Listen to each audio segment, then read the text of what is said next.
ভূপেন বৰা ডাঙৰীয়াই আৰু এটা কথা কৈছিল যে এই জন্মৰ ভিতৰত তেওঁ বৰদোৱা থানৰ সন্মুখতে হওক বা কামাখ্যা মন্দিৰৰ সন্মুখতে হওক তেওঁ শপত ল'ব পাৰে যে তেওঁ কেতিয়াও বিজেপি দল নাযায়। যিজনে মা কামাখ্যাৰ সন্মুখত আৰু বৰদোৱা থানৰ সন্মুখত এনেকুৱা এটা কথা ক'ব পাৰে আৰু তাৰ পিছত পদত্যাগ কৰাৰ পিছত এদিনৰ ৰ'ব নোৱাৰিলে তাৰ পিছদিনাই বিজেপি যাব পাৰে, তেওঁৰ কথাবোৰ কিমান আপোনালোকে গ্ৰহণ কৰিব পাৰে বা তেওঁৰ কথাৰ কিমান যোগ্যতা আছে সেইখিনি আপোনালোকে বুজি পায়।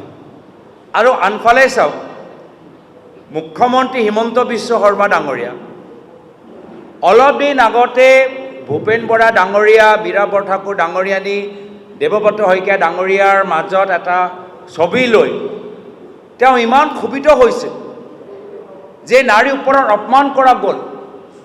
নাৰীসকলৰ আজি তেওঁ নেশ্যনেল কমিশ্যন অফ উমেন যোগেদি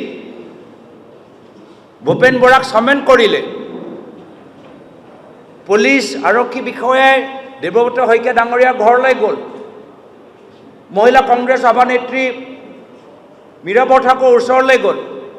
আৰু সেই প্ৰেছ কনফাৰেন্সটো মনত পেলাওক, সেই সময়ত হিমন্ত বিশ্ব শৰ্মা ডাঙৰীয়া নাৰী সন্মানৰ ক্ষেত্ৰত ভূপেন বৰা ডাঙৰীয়াক কিমান গালি পাৰিছে। আৰু যিজনক নাৰী অপমান কৰা দাগ লগাইছিল, আজিৰ তাৰিখত হিমন্ত বিশ্ব শৰ্মা ডাঙৰীয়াৰ বাবে তেওঁ এজন হিন্দু নেতা হৈ গ'ল। মই হিমন্ত বিশ্ব শৰ্মা ডাঙৰীয়াক অনুৰোধ কৰিছোঁ, কাইণ্ডলি হিন্দু নেতাৰ চাৰ্টিফিকেট বিতৰণ কৰা কামটো এৰি দিয়ক। যিজনক আপোনালোকে ক'লে যে নাৰী অপমান কৰিছে, ইমান লজ্জিত হ'ল আপুনি, সেইজনকে আপোনালোকে একদিনৰ পিছত আপোনালোকে স্বাগতম জনাইছে আৰু এখেতক হিন্দু নেতাৰ আখ্যাত দিবলৈ বিচাৰে। তো সেইকাৰণে হিমন্ত বিশ্ব শৰ্মা ডাঙৰীয়া এগৰাকী ৰাজনৈতিক হিন্দু, অসমৰ জিনা। তেওঁক হিন্দু নেতা কোন নহয় সেইটোৰ প্ৰমাণ পত্ৰ দিয়া তেওঁ কোনো অধিকাৰ নাই। মই ভাবোঁ আৰু দুয়োজন নেতাৰ অভিনয়, এজন নাৰী সন্মানৰ প্ৰতি যে অভিনয় কৰি আছিল আৰু আনগৰাকীয়ে যে মা কামাখ্যাৰ বৰদোৱা থানৰ সন্মুখত শপত লোৱা যে অভিনয় কৰি আছে, দুয়োজনৰ অভিনয় মুকলি হ'ল। মই ভাল পালোঁ যে দুয়োজন ককায়েক ভায়েক আজি একে মঞ্চত থাকিব, ভালে থাকক। মই ভাবোঁ যে এইবাৰ কংগ্ৰেছ, নতুন কংগ্ৰেছ বনাম পুৰণি কংগ্ৰেছৰ যুঁজ হ'ব। বিজেপি দলৰ ভিতৰত পুৰণি বিজেপি ক'ত? ৰাজেন গোহাঁই ডাঙৰীয়াটো এৰিছে, সিদ্ধাৰ্থ দাৰ আজি নাম নোহোৱা হ'ল। আজি বিজয়া খৰিৰ আজি তেওঁলোকৰ জীয়েকৰ চিট নাইকিয়া হ'ল। আজি দিলীপ শইকীয়া তেখেতক আমি দেখাই নাপাওঁ।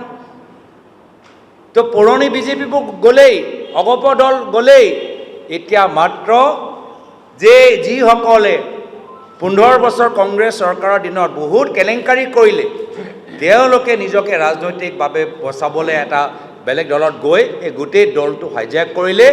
সেইসকলৰ ভুৱা কংগ্ৰেছীৰ লগত আজি আমাৰ বাস্তৱ কংগ্ৰেছী যুঁজিব। এইটো নতুন কংগ্ৰেছ বনাম পুৰণি ভুৱা কংগ্ৰেছৰ যুঁজ এইবাৰ বিধানসভা নিৰ্বাচনত আপোনালোকে দেখা পাব।